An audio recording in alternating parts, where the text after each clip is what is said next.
This might be one of the hardest videos I've had to film. This is why I quit YouTube, and also why I'm coming back. So one of the last videos that I made was in December of 2020, which was over 3 years ago. I had gotten into my dream MFA program. So why I quit YouTube is I didn't think the videos that I was putting out were of high enough quality, and I didn't want people to perceive me. I didn't want the people in my cohort or, people to Google me, a few industry people that I would meet and have this perception of me, and it's like, oh, well, that's low quality content, or have a judgment of me before I was able to meet them. So I wiped everything from the internet and stopped making videos. And I think it was the right decision at the time. I'm very happy to be putting out videos now and moving forward. There's a quote, and let me see if I can find who said it, and I'll put it on the screen. But it's talking about how you get into your field, you get into art because you have good tastes. But whenever your taste does not match up with the quality that you want to produce, there's an education gap that you aren't, you have to practice, is essentially it. That if those don't match up, that's why the majority of people quit doing something, is because it doesn't match your taste yet. Essentially, you just have to work through that and keep on practicing and put yourself out there. And that takes a level of vulnerability and the ability to be perceived whenever something is not perfect, whenever something is not what you would want to stand behind. But there's no way that you are going to put something out perfectly the first time out of the gate, or 10 times out of the gate, or 100 times out of the gate. You improve over time. So I'm going to start doing that. Even if I want to produce higher quality things for you guys, you just have to give me time. I believe in my value. I believe in my ability to take up space, and I believe in my quality, and I'll give that to you guys over time. Just give me some time. So I got into my dream MFA, popping back in to say that I got into my dream MFA program, which is in screen acting. It took place through Oklahoma City University, and it took place a year in LA, and then a year in London, which I did not do. We'll get into that. It took about, 7 more months after that until I was actually moving to LA. We had 4th of July with family, which was it was a really good 4th of July. And I was in such a good mood from having my car packed up with all of my belongings. So I drove out to LA, and I had all of my clothes in a bag on top of my car, not locked, not secured. Very Southern hospitality thing to do, and they got stolen in New Mexico. That was crushing, but insurance covered things. It was fine. But, you have clothes for years that have certain memories attached to them, things that your mom bought you, all gone. So I'm still in the process of recovering my wardrobe, of styling myself. So that's still a whole process. I'm sure it's a lifelong process, even if your clothes weren't stolen in New Mexico, in Albuquerque. So made it out to LA, and I had an incredible time. I loved LA. I was very homesick. The nature out there is very different, but I really loved the nature out there. You feel like you're on an alien planet, with everything growing very sharply, very angularly. colors that you can't even dream of, just so vibrant and vivid. It's absolutely beautiful. I lived about 4 miles away from the beach, out in like Venice Beach, Culver City area. Culver City is where the program was, but I lived near Venice Beach. So I absolutely loved it. Went on so many hikes. Not enough. Never enough. I was so busy with the program. It was very intense.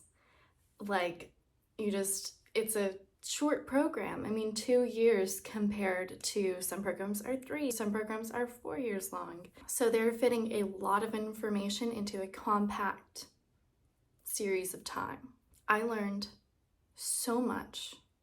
I feel equipped to take on this industry. I feel equipped to garner more education, more information about this industry. I feel like I am capable of running my career.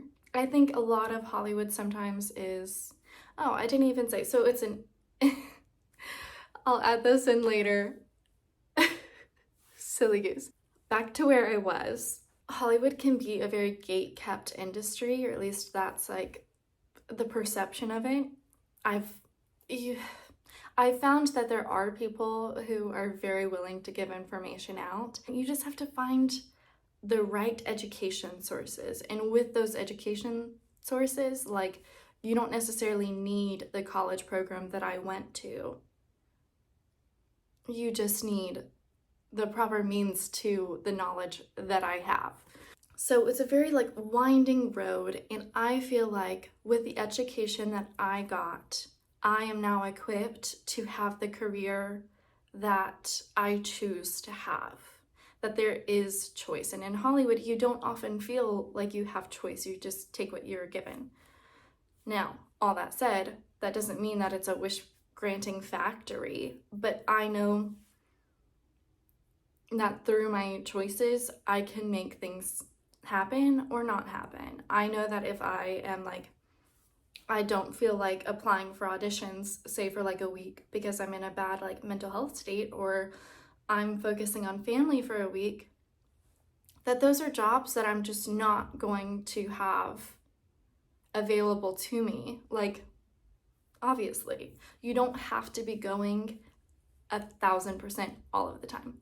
I can talk about everything that I learned in probably many other videos, like if you are interested in the education that I got. I feel like I have been placed on this earth as like, I don't know, not a teacher, but a guider. I don't know how to like describe, but I love teaching. I love sharing the knowledge that I have. And I paid a lot of money for the education that I have. Well, I will pay it eventually because student loans. All that to say, I loved my education. I decided to part ways with my program because I felt that I had gained all of the knowledge.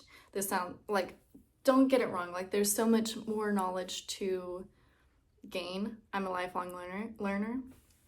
But I felt so equipped to handle my career from the confidence that they gave me, and I felt self-assured to step away and let others get everything that they loved about living in London out of living in London and all the education that they got there. I fully support my other cohort members and I love them dearly, but I stepped away. That brings me to May of that year, which is when I had stepped away from that program, and I spent about 2 weeks coming to Oklahoma, spending time with family, all of that good stuff. And at the end of those 2 weeks, I got a divorce, or I got separated, leading to a divorce. And that was I want to say that it was some of the lowest times of my life, but it was also some of the highest points of my life at the same time. I've noticed that there's a duality of life. being at your lowest, being brought down to the very core of who you are. Hello, neighbor dogs. Being brought down to the core of who you are, it showcases you the shining light of what life can be. The highs means so much more because you are low. And I had to really experience what makes me happy, because there wasn't a lot to be found. So I had to return to who I was and who I am.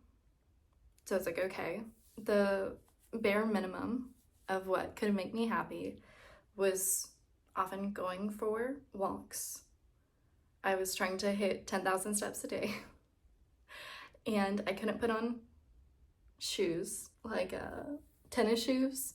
So I would walk around in flip-flops on gravel and do laps. And I would get 10,000 steps a day. I loved it. I still love it. And then the second thing was reading. Getting back into my love of books. And it's like, if I could do like those two things, if I could experience like the most base level of happiness in a day, then I had done enough, you know? Because sometimes the bare minimum isn't really getting out of bed, you know? Divorce is a very hard thing. And I still have so much love, respect for my ex-partner, so I won't go into it like too terribly much. It's not like a spilling tea session. It's a very private thing. Like, the people who have supported me through it obviously know things and supported me through that time. I could not have survived that experience without my parents and without my best friend.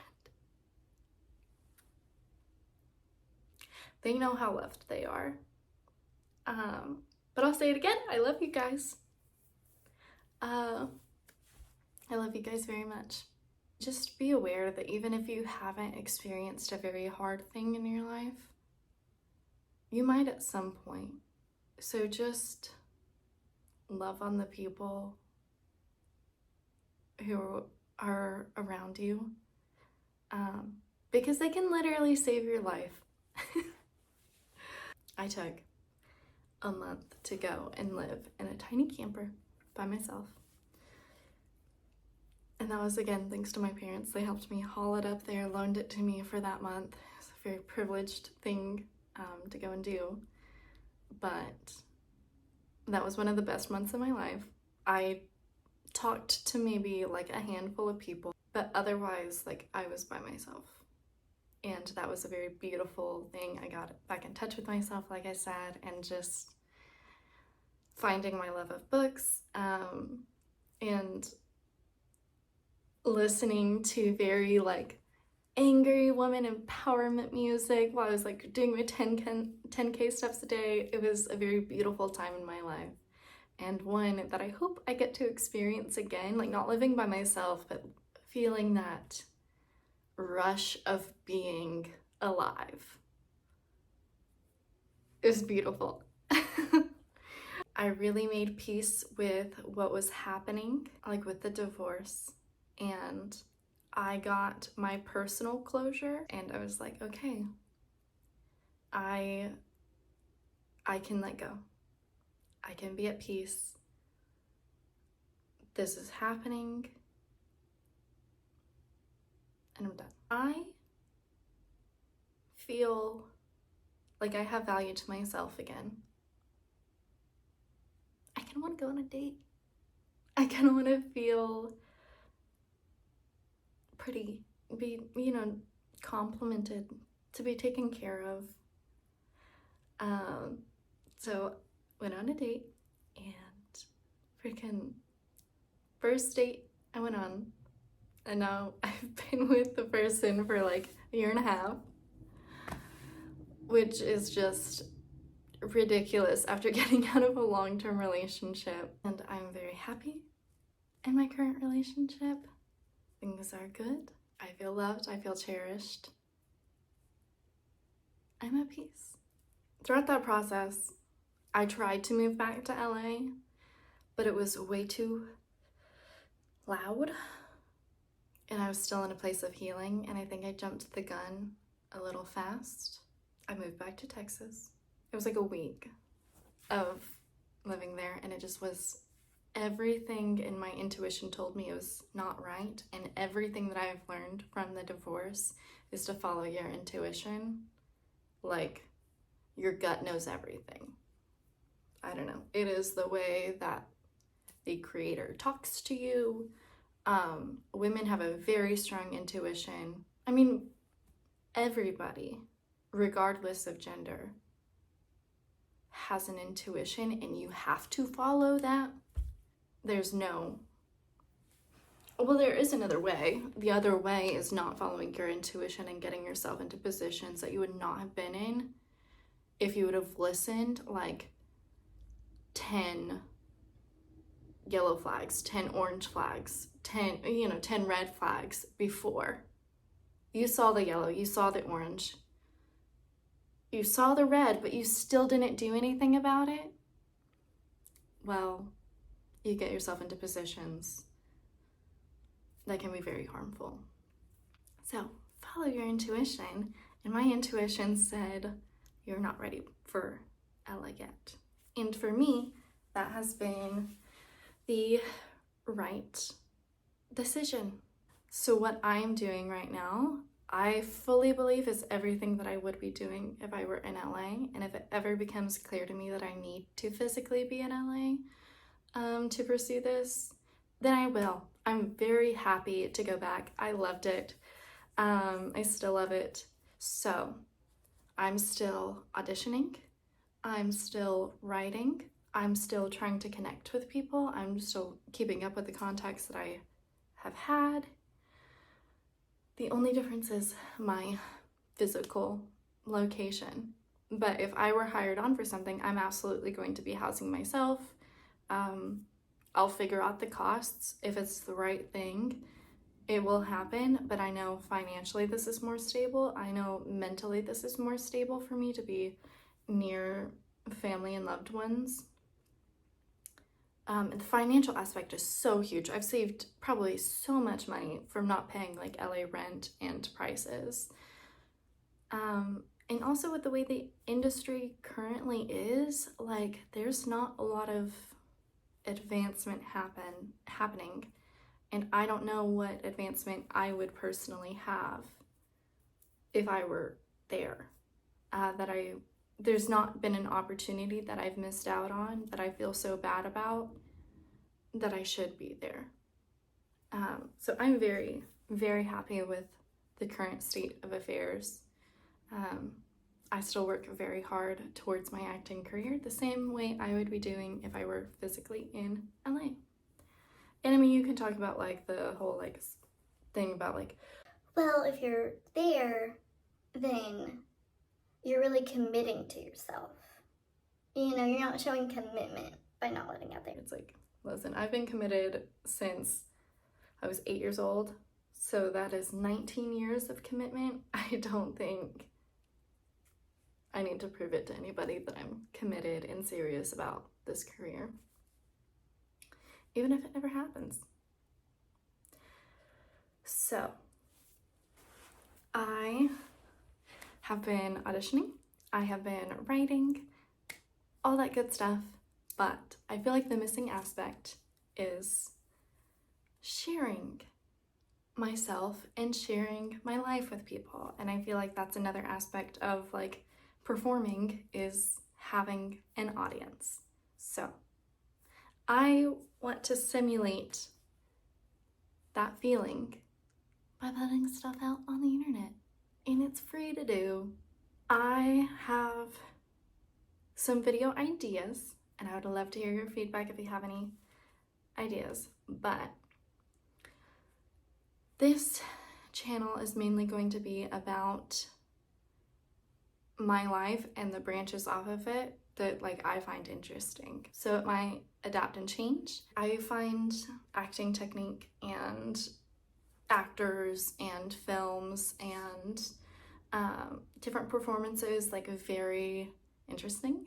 So I thought about doing research and breaking down like why I think something works, or the history of something that I find interesting that gives you context about how something came about. We're breaking down like a certain teacher, and it's like, okay, so what are the elements to Stella Adler's performance technique? Like, what are her theorems, baseline of what you need to know about Stella Adler?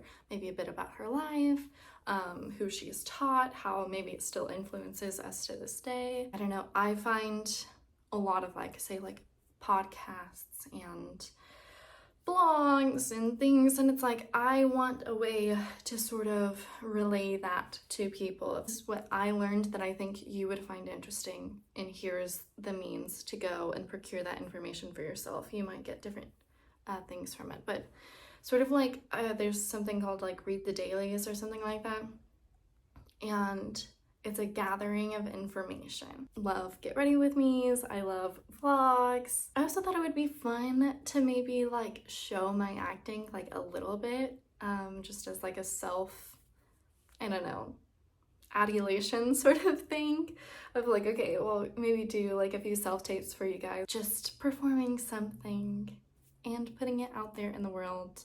I don't know, could be fun. A collection of like what I've read. I thought that would be fun, sharing like the books that I've read recently. Thought that would be interesting. This is totally, I haven't seen very many people do this. There's two things. There's like the visualization element, and then manifesting / meditation. So with the visualization, I'm interested in how people garner success, how successful people get where they're at. And I'm not talking totally just about like Steve Jobs reading his book. I'm interested in like athletes. Like, how do people practice, and how do people how do people perform at a certain like level, like of like high stakes level repeatedly. Their whole lives are dedicated to it. So of course that is also with like studying actors and how they do what they've done. I'm interested in the day of the life. What does a day in the life of a successful person look like? You know, with Simone Biles, it's like, okay, is she spending 10 hours in the gym a day? What does that look like? How much like repetition is happening? So a part of that research that I've done has brought me to like visualization exercises that athletes will do. And so before a big performance, before the Olympics, they will like visualize themselves doing a successful floor routine. And if they make a mistake in the visual floor routine, they go back to the beginning and they do it without the mistake. And they have to like complete that, say like 10 times in a night to fully successfully do a floor routine in your mind 10 times. So I thought that would be interesting to apply that to acting. Lastly, doing like manifestations as far as like, listening with like the positive like Hertz music, and then applying voiceover onto that. That's like, I am a talented actor. I'm allowed to take up space. I am a creative person. The people around me believe I am talented and want to see me succeed. Things like that. I would find that beneficial. So I think that might be fun to do some videos like that as well. So that's sort of my game plan moving forward. Let me know if you guys have any ideas for what you want to see. I appreciate you watching. I'm sorry I didn't give more tea about my breakup. I know you're all chomping at the bit, but y'all are nosy. Get out of here. Stop. You're not gonna get anything out of me, okay? That is all. So I appreciate you guys watching. come back. There's so much more to be seen, so much more to do. I am really excited, and I think this like new version of my channel really aligns with like what I want out of life and what I want to do in life, which is give education and share myself and to love and be loved, all of the basic human things. So stick around, and I'll see you in the next one. Bye.